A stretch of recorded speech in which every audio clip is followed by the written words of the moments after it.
Assalamualaikum warahmatullahi wabarakatuh.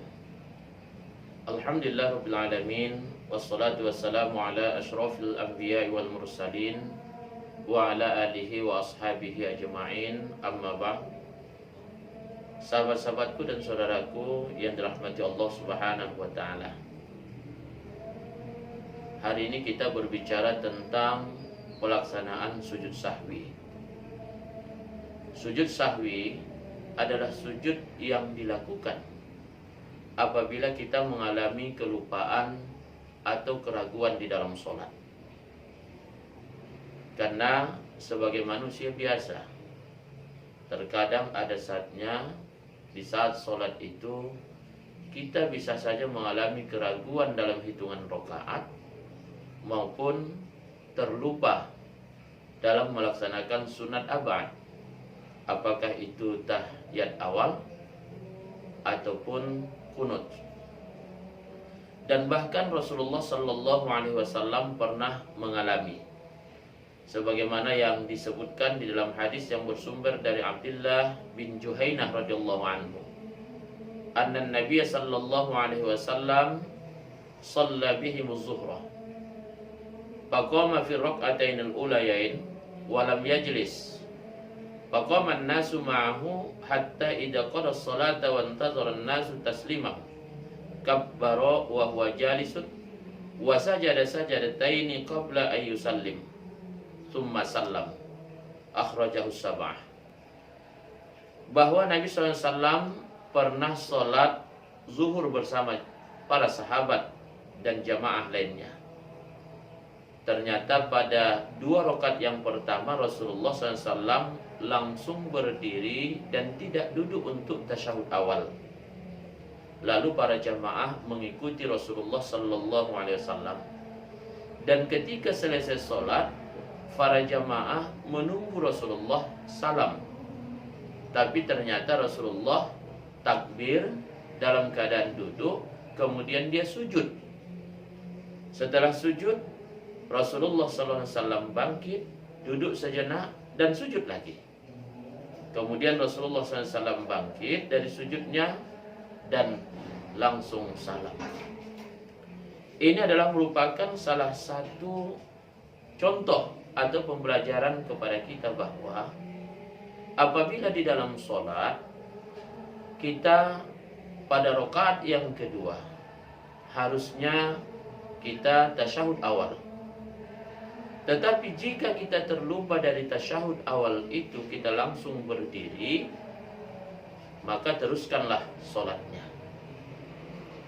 Dan di akhir nanti setelah kita tasyahud akhir, fil alamina innaka hamidum majid, kemudian kita sujud 2 kali sujud. Itulah yang disebut dengan sujud sahwi. Dan ketika kita sujud itu dibaca Subhana man la yanamu wa la yashu. Itulah yang kita baca. Kemudian setelah kita sujud membaca Subhana man la yanamu wa la yashu, kita bangkit, duduk sejenak seperti duduk antara 2 sujud. Kemudian kita sujud kembali Subhana man la yanamu wa la yashu. Kemudian kita bangkit, langsung Assalamualaikum warahmatullahi. Assalamualaikum warahmatullahi. Yang pertama. Kemudian yang kedua, dalam hadis yang bersumber dari Abi Hurairah radhiyallahu anhu, ia berkata, Nabi sallallahu alaihi wasallam pernah sholat 2 rakaat, kemudian Rasulullah langsung salam. Dalam satu riwayat dikatakan sholat zuhur, dan dalam riwayat yang lain dikatakan sholat asar. Setelah Rasulullah SAW sholat 2 rakaat, kemudian dia langsung salam. Setelah itu Rasulullah keluar dari masjid, kemudian dia berdiri di depan masjid dan menyandarkan kedua tangannya di atas satu tiang yang ada di depan masjid. Dan di dalam berjamaah itu ada Abu Bakar dan Umar. Tapi keduanya enggan, segan untuk mengatakan kepada Rasulullah SAW. Dan mereka segera keluar. Lalu berkata mereka, berbincang-bincang, apakah kita mengqosor apakah lupa dan sebagainya. Tapi tidak satu pun ada yang berani bertanya kepada Rasulullah sallallahu alaihi wasallam. Dan seorang laki-laki bertanya kepada Nabi sallallahu alaihi wasallam yang bernama Dzul Yadain. Dzul Yadain datang kepada Rasulullah sallallahu alaihi wasallam, lalu dia mengatakan, "Ya Rasulullah, anasita am kusiratis shalah?"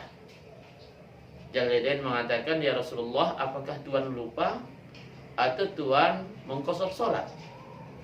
Lalu Rasulullah SAW menjawab, "Lam ansa walam tuksor." Aku tidak lupa dan aku tidak mengkosor. Qala berkata Dzul Yadain, "Bala, iya ya Rasulullah. Qad nasita.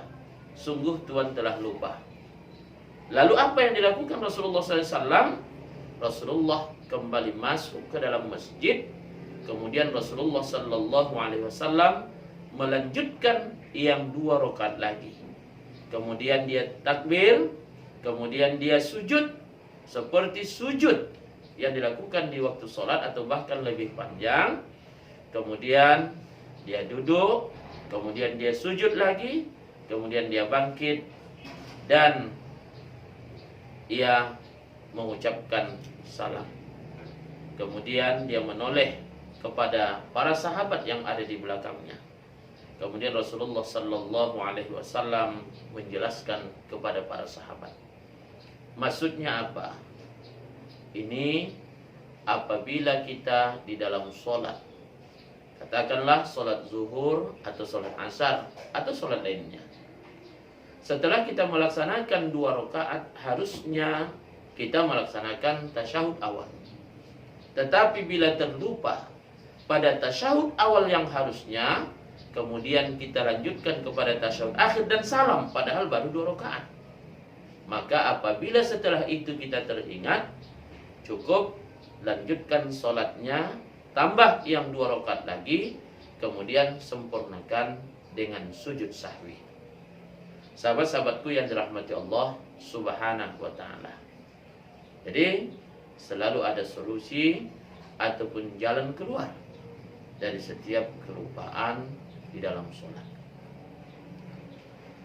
Begitu juga orang yang ragu dalam bilangan rakaat. Ketika kita sholat, katakanlah sholat asyar, di dalam sholat itu kita ragu, apakah aku sudah 2 rakaat atau 3 rakaat? Apakah aku sudah 3 rakaat atau 4 rakaat? Maka ambil yang lebih meyakinkan kita. Kalau kita ragu antara 3 atau 4, maka ambil kepada yang 3. Kemudian sempurnakan menjadi 4. Kalau kita ragu 2 atau 3, ambil yang lebih meyakinkan kita. Ambil 2. Kemudian sempurnakan menjadi 3 atau menjadi 4. Kemudian setelah selesai kita sempurnakan, maka kita melaksanakan sujud sahwi. Begitu juga apabila kita terlupa melaksanakan kunut.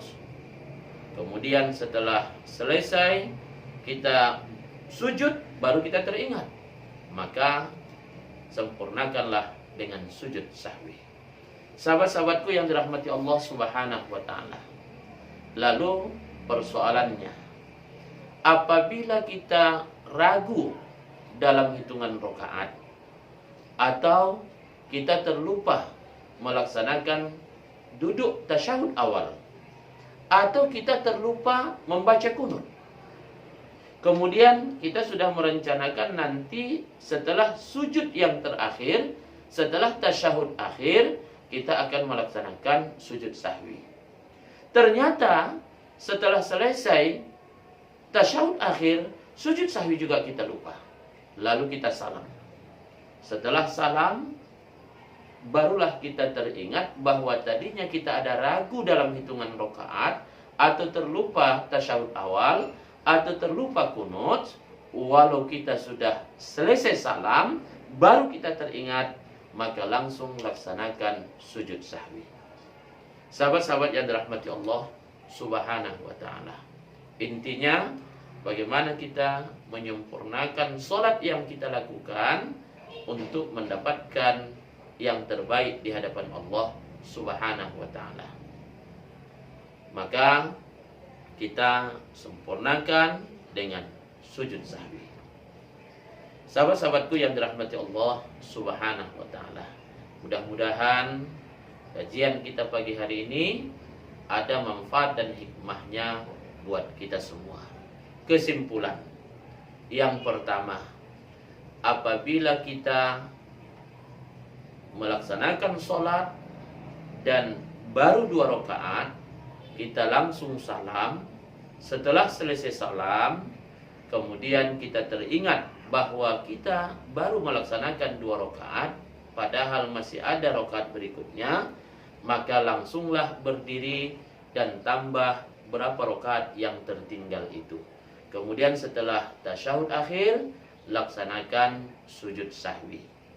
Yang kedua, apabila kita terlupa melaksanakan kunut setelah selesai atau setelah sujud, baru kita teringat bahwa kunut belum kita lakukan, maka setelah tasyahud akhir, lakukan sujud sahwi.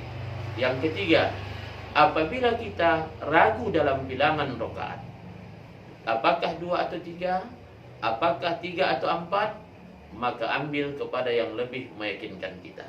Kalau ragu 2 atau 3, ambil yang 2. Kalau ragu 3 atau 4, ambil yang 3. Sempurnakan dia berapa rakaat seharusnya sholat yang kita laksanakan itu.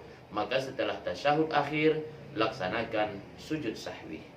Yang keempat, apabila kita terlupa tasyahud awal, kunut, atau ragu dalam hitungan rakaat, yang harusnya setelah tasyahud akhir kita melaksanakan sujud sahwi, tapi ternyata kita langsung salam. Setelah salam baru kita teringat bahwa kita belum sujud sahwi, maka langsunglah kita duduk untuk melaksanakan sujud sahwi.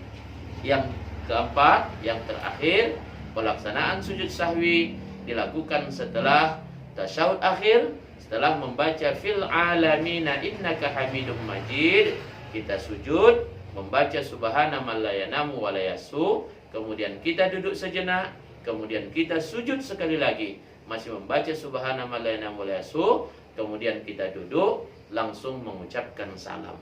Maka apabila kita tidak hafal membaca subhana man la yanamu wa la yasu, maka kita boleh membaca bacaan sujud biasa. Inilah yang saya sampaikan pada pagi hari ini. Mudah-mudahan ada hikmah dan manfaatnya.